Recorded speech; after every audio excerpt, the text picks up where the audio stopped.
कोल्हापुरात मोठेगावकरांच्या विरोधात ठाकरेंची शिवसेना आक्रमक, क्लासेसचे फलक फाडले.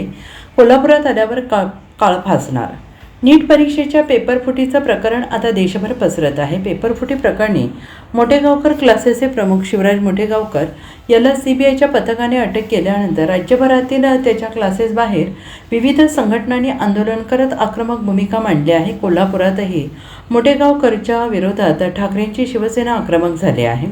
ठाकरेंच्या युवा सेनेने मोठेगावकरच्या कोल्हापुरातील क्लासेसच्या फलकांना काळं फासलं आहे. आक्रमक झालेल्या शिवसैनिकांनी क्लासेसचे फलक फाडले आहेत. यावेळी मोठेगावकरच्या विरोधात जोरदार घोषणाबाजी करण्यात येते आहे. शिवराज मोठेगावकर कोल्हापुरात आल्यास त्याच्या तोंडाला काळ फासण्याचा इशारा शिवसैनिकांनी दिला आहे.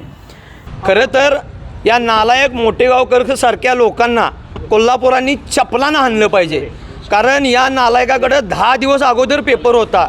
फुटलेल्या पेपरमधले साधारण 42 प्रश्न याच्याकडे होते आणि त्यांनी ते व्हॉट्सअपवर पाठवून विकलेले आहेत.